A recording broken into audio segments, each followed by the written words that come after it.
To the mind that is still, the whole universe surrenders. लाओ Tzu. अगर हम अपने माइंड को स्टिल यानी कि एक जगह फोकस कर लें तो यूनिवर्स के सारे लोगों को हमारे आगे सरेंडर करना होगा। बस इतनी सी बात। ये तो एक इजी काम लगता है, नहीं? मगर आज ऐसा होता तो दुनिया के हर दूसरे इंसान के आगे हम सरेंडर कर रहे होते। शायद कल वो दूसरा इंसान आप ही बन जाए, पर ऐसा है नहीं, क्योंकि सुनने में ये काम जितना आसान लगता है उतना है नहीं। दोस्तों, माइंड को एक जगह फोकस करना तो दूर, हम में से कई लोगों को माइंड के बारे में पता ही नहीं होता। हमारे स्कूल्स या टेक्स्ट बुक्स में माइंड के बारे में कभी कुछ मेंशन किया ही नहीं जाता, और इसीलिए आज हम माइंड के बारे में डिस्कस करेंगे। चलिए मैं आपको माइंड से रिलेटेड कुछ माइंड ब्लोइंग फैक्ट्स बताता हूँ। क्या आपको पता है हमारा ब्रेन और माइंड दो अलग चीजें हैं, पर हम अक्सर इन दोनों टर्म्स को एक दूसरे की जगह यूज कर लेते हैं। तो इनमें डिफरेंसेस क्या हैं? दोस्तों, हमारे ब्रेन का एक सॉलिड शेप होता है पर माइंड का नहीं। अनलाइक ब्रेन, हम अपने माइंड को टच नहीं कर सकते। हमारा माइंड हमारे ब्रेन को यूज करता है और ब्रेन माइंड के अकॉर्डिंग काम करता है। माइंड एक मेंटल स्टेट है, इसे हम देख नहीं सकते, छू नहीं सकते। कई लोग आज भी माइंड को हाइपोथेटिकल कॉन्सेप्ट मान लेते हैं।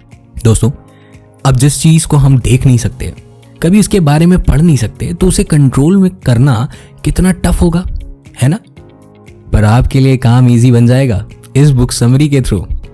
स्वागत है दोस्तों, मेरा नाम है देवांग तिवारी और आप सुन रहे हैं get out of your head, Jenny Allen की लिखी हुई किताब की ऑडियो बुक समरी, जिसका रूपांतरण किया है सृष्टि सिंह ने। उन्होंने बड़ी शानदार तरीके से समझाया है माइंड के बारे में। अब आपने स्कूल की किताबों में तो माइंड के बारे में कभी नहीं पढ़ा, पर क्या आपने कभी बाइबल पढ़ी है?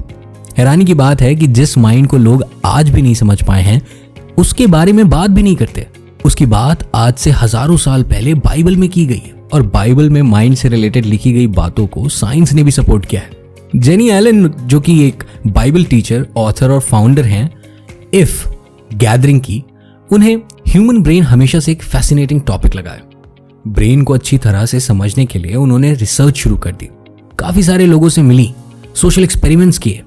इन सारी रिसर्च के बाद उन्होंने रियलाइज किया कि साइंस और बाइबल में एक कनेक्शन है।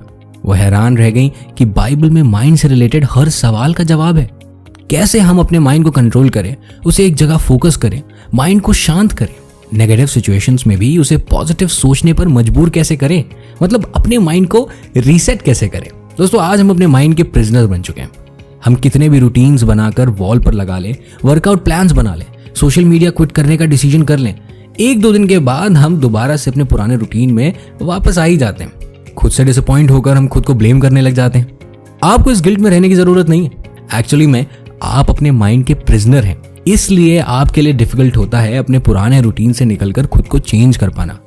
और जब रिजल्ट्स हमारे अकॉर्डिंग नहीं होते तो हमारा माइंड हमें ब्लेम करता है कि हम खुद में चेंज लाने के लायक नहीं है। वो हमें सोचने पर मजबूर कर देता है कि हम अपने कंफर्ट जोन में ही ठीक हैं। इस कंफर्ट जोन के बाहर हमें सिर्फ फेलियर ही मिलेगा।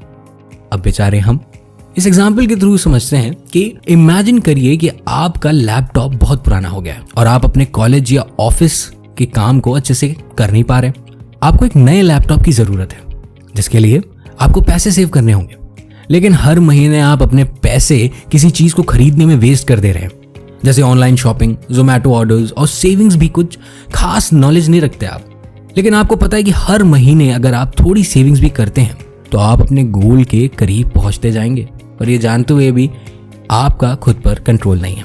इस वजह से आप फ्रस्ट्रेट होते हैं, खुद पर गुस्सा करते हैं, खुद को इतना स्मार्ट नहीं समझते कि मनी हैंडल कर सकें। ये है आपका माइंड आपके साथ माइंड गेम्स खेलते हुए। ना ये हमें काम करने देता है, और काम ना होने पर हमें गिल्ट से भी भर देता है। हमारा माइंड एक ऐसी हेल्पलेस सिचुएशन क्रिएट करता है कि हम खुद को फिक्स करना भी नहीं चाहते, क्योंकि ये हमें एक इम्पॉसिबल टास्क लगता है। दोस्तों, प्रॉब्लम आप में नहीं है, आपको बस अपने माइंड को समझने की जरूरत है और उसे अपने कंट्रोल में लाने की जरूरत है। और ये काम कैसे करना है, ये हम डिस्कस करेंगे आने वाले एपिसोड्स में।